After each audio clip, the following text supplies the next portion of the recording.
Yo, what's up, guys? Sense World here. Today we're gonna be moving along the collab. Let's get to it. So last time I think what we did was layer the bass. So now what we're gonna do is we're gonna work a little bit more on the MIDI pattern. I'm gonna be honest with you guys. This is gonna want to make this video because I was feeling really uninspired by this track.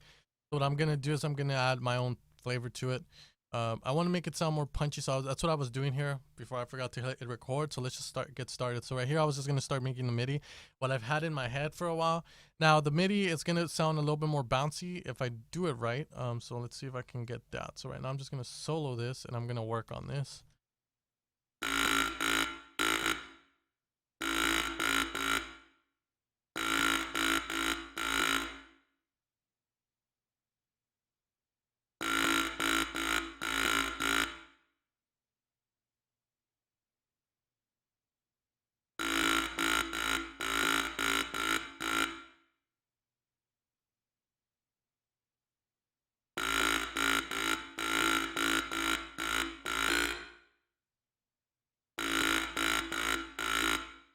I think it was that. So whenever you make something, whenever you play with the kick drum, it's gonna sound totally different.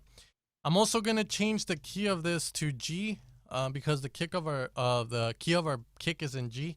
Now someone commented in the last episode something about tuning drums, that we didn't do it, blah blah. I don't tune my drums. In fact, the only thing I tune is my kick. So that's what we're gonna change it right now, just to get it out of the way. I usually do it at the end. But the main reason why you would want to tune your kick is because your kick does have some low end to it. So a lot of people say that if you tune your kick to the low end of this, of your track, so in sense your sub's gonna be playing the same key that your kick is in, that it will sound way better. While that is true, a lot of people also state that it's gonna make room for the sub, which makes no fucking sense. Because especially if you guys know frequencies, you can tell the key of something by looking at the frequency. In fact, if you put a spectrum, and this is how you would find the frequency of your kick, and if you do this, you can see there's a mountain there, and the reason for the mountain is that you guys know perceived loudness through frequencies. Higher frequencies don't need to be as loud as lower frequencies, so they sound the same volume. So the kick has a lot of low end to it. So if you guys can see the mountain here, you go to where the center point of that mountain is, the highest point, and that's going to be the key your kick is in. Okay, so this one's in G sharp. So if I wanted to, I could lower it down an octave, whatnot. Okay, so the thing when people say that it makes room for your sub, I feel like it makes no sense, because if you look at the sub and it's playing in the key of G, there's gonna be a mountain on the sub in the same fucking location. Now the sub's playing in A right now, so I'm gonna move it down. There we go. And if you guys look at the spectrum or like the EQ, and then if we put in same location, so that makes no sense. Okay, the reason we tune the kick to the sub is so that it sounds like they're more aligned, that it doesn't sound off key. And some producers can pick it up, others can't, and some people that listen to your music will pick it up, others won't. It all depends. Okay, so right now we have this, which I need to move down to the key of G right now.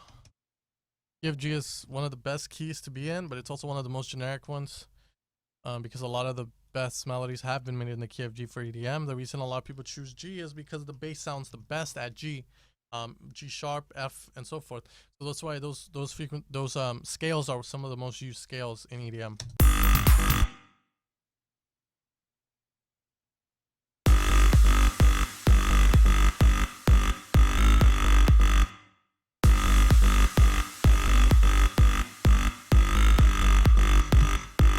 So it sounds more progressive trance now. What I'm gonna do also is I'm gonna remove these crashes for now, and we're gonna remove the kick here just to have it fill. Okay, what I want to do is I wanted to add some white noise to this to kind of fill it up, because it does sound very plain without some white noise, because the only thing we have going on is our bass. So we're gonna put massive on here, which is the thing I use for white noise. Control Shift M allows for an insert of or Control Shift T, sorry, is gonna insert a new MIDI track. We'll put massive on it. We're going to turn off oscillator 1. And now here we have the noise section, which is what we want. We're going to put the color all the way up.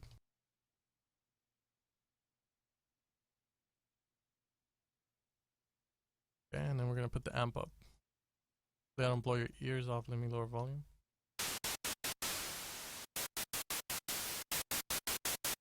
Okay, there we go.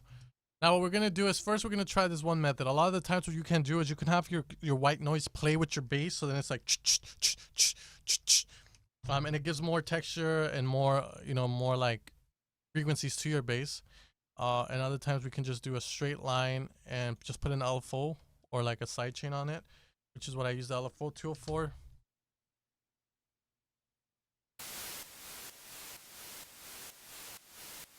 Like that. What we want to do is we want to lower the volume on it. We want to put a utility knob on this, and we want to widen it. We want to widen it just a tad bit, like 120 around there.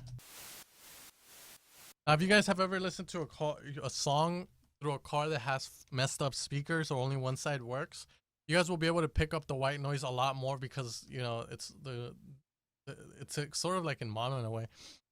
But you'll hear the white noise a lot better just through one speaker.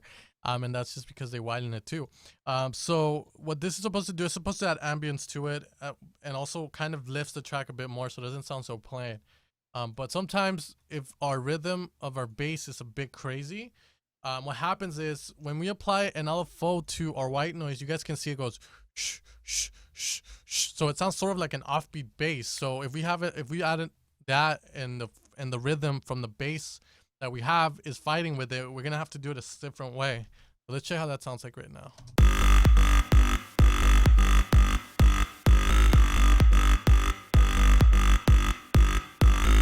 So it is a bit off. So what we're gonna do is there's a couple things you can do. We can have the noise stay like that the whole way because one, the noise is not messing with the sub, and the kick because the noise is at a higher frequency, and we're gonna EQ it right now to make it that way as well. What we can do is we can put a sidechain on the noise so that whenever the the bass plays, the sidechain gets activated by the bass. So in essence, what this means is we can do this. We'll get rid of the LFO tool. We'll put a compressor on this, and we'll put the sidechain through there. But we'll route this to our bass 1 maybe. So then you can have that get sidechained by that.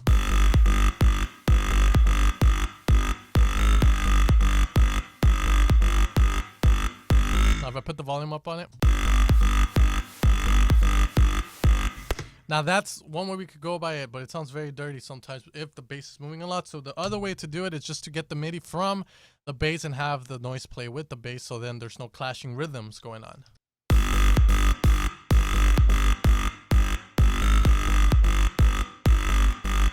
What we're gonna do is just add this channel to our bass group or bus.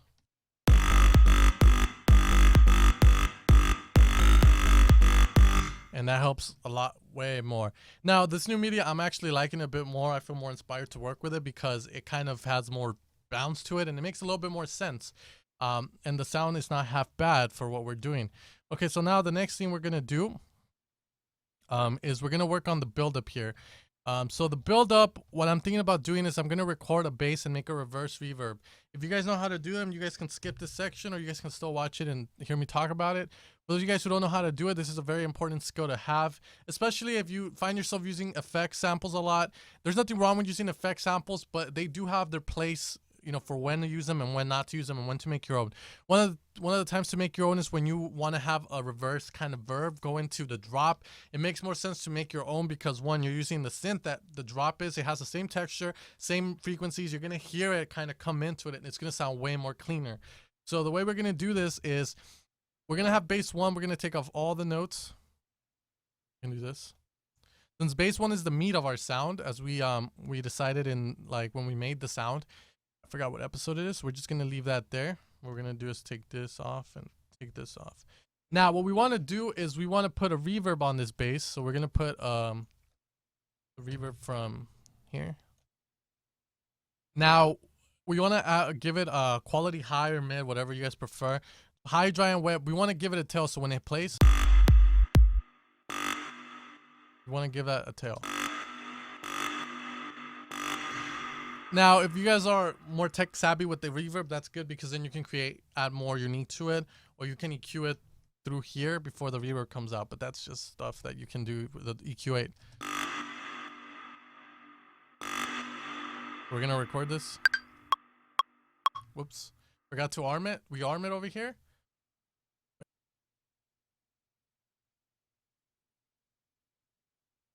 Oh my god, it's not arming. Right. Yeah.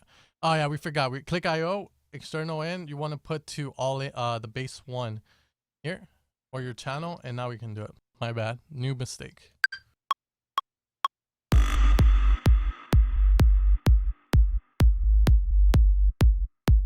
That sub is massive, brah. Massive sub, brah. Alright, so we're gonna open this up. There we go. And then we're just gonna reverse it. There we go.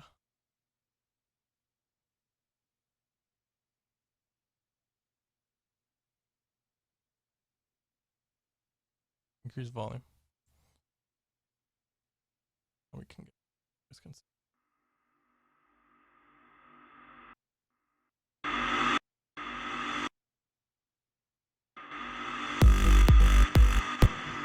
Now we want to get rid of that reverb.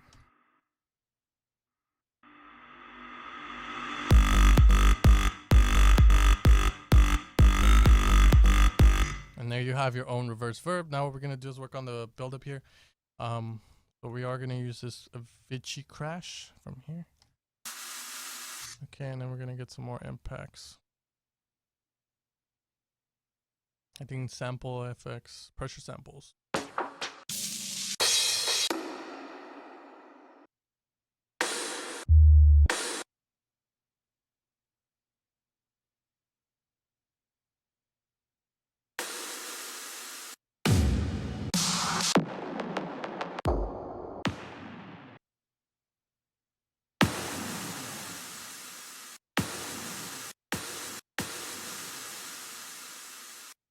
We're gonna get the bass 1 and we're gonna filter it in as it goes into the drop.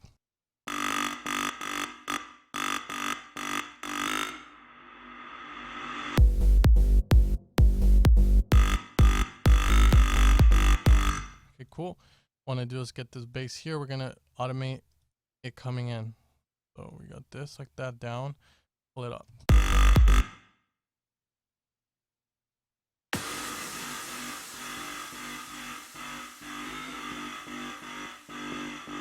Alright, the reason that's happening is because we need to remove the E's here and we're going to add it to the main bus instead. There we go.